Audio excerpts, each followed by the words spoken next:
Ba na to? Sabihin na natin lamang ka sa akin, pero may natitira akong lakas.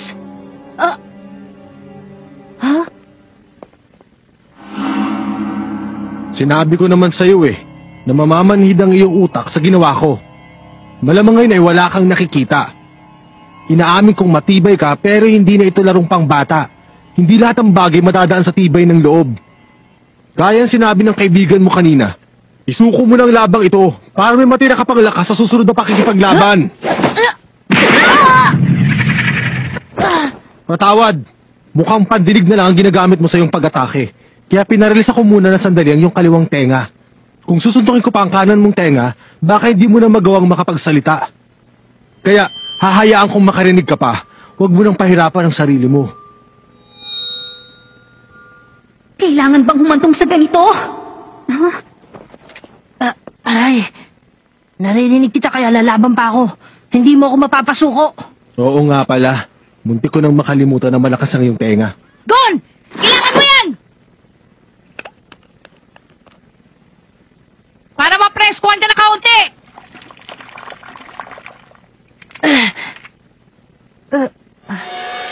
Kahit pa paano may nakikita na ako. Simula na uli! Dapat may limitasyon ka!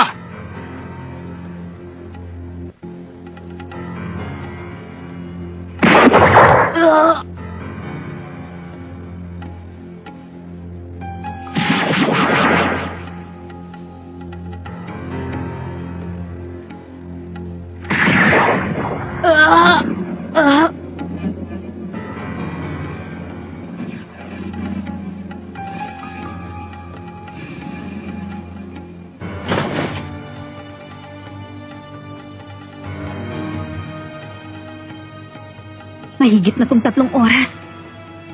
Chairman, hindi pa rin ba natin sila pipigilan?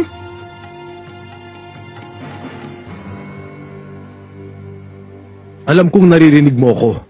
Meron lang akong itatanong. Alam mong maaari tayo gumamit ng armas, hindi ba? Bakit hindi mo ginamit yung pamingwit? Kung hindi ako nagkakamali, yun ang pinang-agaw mo sa numero ni Hisoka. Akala mo ba'y matatalo mo ako ng walang ginagamit na armas? Kung ganun man, siguro minamalit mo ang aking kakayahan. Tama ba ako? Mali ka! Kapag humaharap ako sa kalaban, iniisip ko laging mananalo ako, pero hindi ko minamalit ang kalaban! Kung ganon, bakit ayaw mong gamitin ang iyong armas? Ang aking armas? Alam mo ba ang pamingwit na yun ay pag-aari ng aking ama? Ano ngayon? Ang pamingwit na yun ay malaki na ang naitulong sa akin sa maraming pagkakataon. Yun ang dahilan kung bakit ako umabot dito. Pero ito na ang huling pagsusulit na dapat malampasan para maging isang hunter. Gusto ko makabasa na gamit ang sarili kong kakayahan. Mababaliwala ito kung hihingi pa rin ako ng tulong sa aking ama. Personal ko ng laban to kaya hindi ko yung gagamitin.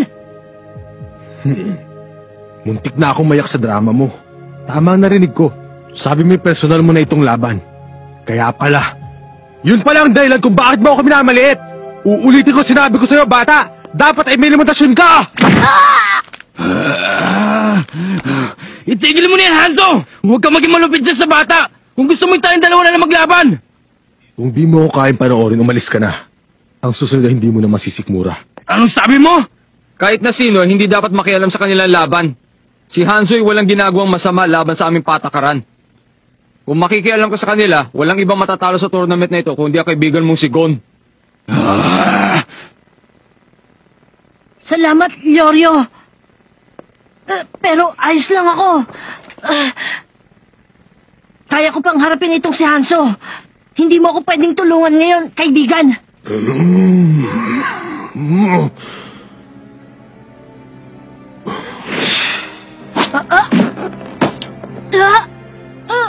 Sumuko ka na, Gon.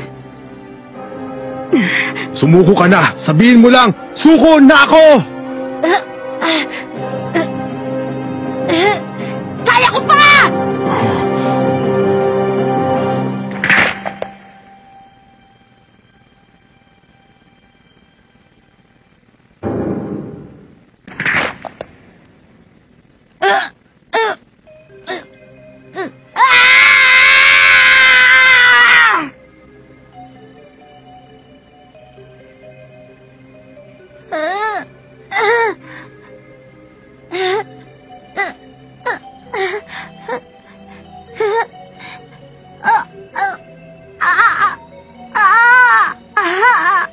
Oh.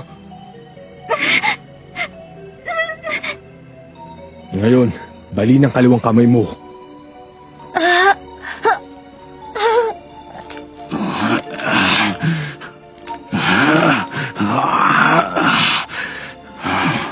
Kapag sinaktan ka pa ni Hanzo, sana'y mapatawad mo ako, Gon. Kurate ka, huwag mo akong pipigilan. Tigilan? Bahala ka. Gawin mo ang gusto mo. Basta ako. Pareho tayong nararamdaman. Gon, ang katigasan ng kanyang ulo ay hindi na kagaya ng dati. Ang puwersang nagtutulak sa kanya ay hindi nakapareho sa amin ni Lorio. Siguro, hindi pa rin maalis sa kanyang isip ang hirap na nalampasan niya sa kuweba. Pero kapag hindi siya sumuko kay Hanzo, baka maparalisa ang buong katawan niya. Siguro hindi mo na makaya na nararamdaman mo, kaya makinig ka.